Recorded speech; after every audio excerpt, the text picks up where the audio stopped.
అసలు ఫైనల్ లబ్ధిదారు జగన్మోహన్ రెడ్డి అనేది టీడీపీ నరేటివ్. జగనే ఇదంతా చేయించాడు అని. పవన్ కళ్యాణ్ అసెంబ్లీ సాక్షిగా ఏమన్నాడు? నేను అప్పటి రాష్ట్ర ప్రభుత్వ అధినేతను అనడం లేదు, రాష్ట్ర ప్రభుత్వ అధినేతను అనడం లేదు అని 1కి 4 సార్లు నొక్కి చెప్పారు. అంటే నేను జగన్ తప్పు పట్టడం లేదు అని, ఇదేదో లోకల్ అధికారుల తప్పు అని. అంటే ఎందుకు మరి ఈ డైవర్జెన్స్ వస్తుంది అంటే ఇటీవల కాలంలో మీరు గమనించండి, పవన్ కళ్యాణ్ పైన వైసీపీ విమర్శలు తగ్గాయి, వైసీపీ పైన పవన్ కళ్యాణ్ విమర్శలు కూడా బాగా తగ్గాయి. ఎందుకు తగ్గాయి అనేది ఒక ప్రశ్న. దీనికి ఆన్సర్ ఏంటంటే జనసేన నాయకులు పవన్ కళ్యాణ్, నాదెళ్ల మనోహర్ ఇతరులు వెళ్ళి అమిత్ షాను కలిశారు. నాకున్న హైలీ ప్లేస్ సోర్స్ చెప్తున్నా. అమిత్ షాను కలిసి మనం జగన్ను లోపలయ్యాలి, జగన్ను మా వాళ్ళు ఒత్తిడి తెస్తున్నారంటే అమిత్ షా చెప్పింది ఏంటంటే రాజకీయాల్లో ఇన్స్టాంట్ ఫ్రెండ్ ఉంటాడు, లాంగ్ టర్మ్ ఫ్రెండ్ ఉంటాడు. Telugu Desam instant friend, Jagan long term friend. Chandrababu నాయుడుకు ఆయనంటే శత్రుత్వం ఉండొచ్చు, మనకెందుకు ఉండాలి? మీకు కూడా మంచి చెప్తున్నాను.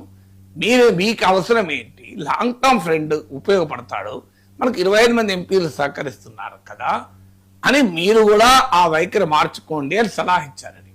ఇది మీకు ఎలా తెలిసింది సార్? మరి అమిత్ షా, పవన్ కళ్యాణ్, నాదెళ్ల మనోహర్ ముగ్గురే ఉన్నారు కదా, మీకు ఎలా తెలిసిందని మీరు అడగచ్చు. ఎస్, హైలీ ప్లేస్ సోర్సెస్ అంటే అమిత్ షా అని చెప్పాలి, పవన్ కళ్యాణ్ చెప్పాలి, నాదెళ్ల మనోహర్ చెప్పాలి. ఈ ముగ్గురు చెప్పారు, మనకు తెలుసు.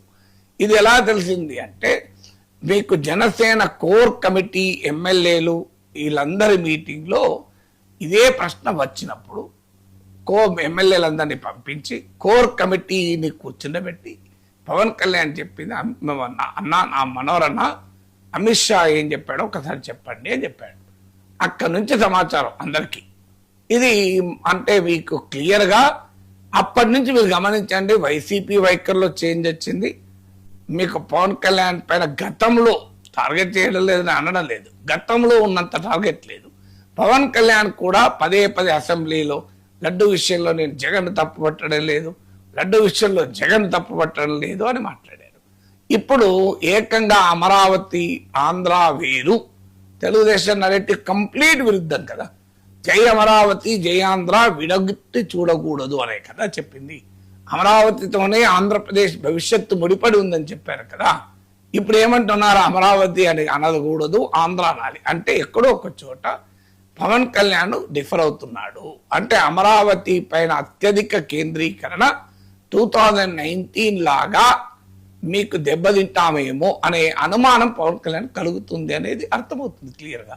ఇది 2014-19 మధ్య కాలంలో కూడా కంప్లీట్ చర్చ అంతా అమరావతి చుట్టే తిప్పారు. అయినా 2019లో 23 సీట్స్కు తగ్గడమే కాకుండా అమరావతి ప్రాంతంలోని తాటికొండ, మంగళగిరి సీట్లలో కూడా టీడీపీ ఓడిపోవడమే కాకుండా స్వయాన మంగళగిరిలో లోకేష్ ఓడిపోయాడు. మరి అమరావతి నరేటివ్ అద్భుతమైన రాజధాని అనేది ఎందుకని 2019లో టీడీపీని గెలిపించలేకపోయింది? వాస్తవంగా రాజధాని అంశం ఒక ముఖ్యమైన అంశం. 2014లో చంద్రబాబు నాయుడు జగన్ పైన 2% మార్జిన్తో గెలవడం, కానీ అప్పటికిప్పటికి తేడా ఉంది. 2014-19 మధ్య కాలంలో నీకు రంగుల చిత్రాలు మీకు అలాగే టెంపరీ కన్స్ట్రక్షన్స్ తప్ప మిగతా యాక్టివిటీ లేదు. ఇప్పుడు 2024 నుంచి మిగతా యాక్టివిటీ కూడా వస్తుంది. మీకు కన్స్ట్రక్షన్ యాక్టివిటీ పెరుగుతోంది, మీకు ఇన్ఫ్రాస్ట్రక్చర్ డెవలప్మెంట్ పెరుగుతోంది, పర్మనెంట్ ఐకానిక్ టవర్స్ కన్స్ట్రక్షన్ పెరుగుతోంది. అందువల్ల అప్పట్లాగా ఇదేదో భ్రమరావతి అని అనటానికి అవకాశమే లేదు. ఇప్పుడు యాక్చువల్గా గ్రౌండ్ మీద జరుగుతుంది. అందువల్ల మరి అయినా అమరావతి వల్ల నష్టమవుతుందని ఎందుకు అభిప్రాయం వస్తుంది? దీనికి కారణం ఏంటంటే కేంద్రీకరణ మిగతా ప్రాంతాల్లో ఎలినేట్ చేస్తుందా, ఉత్తరాంధ్రలో రాయలసీమలో ఏమైనా నెగిటివ్ అవుతుందా అని.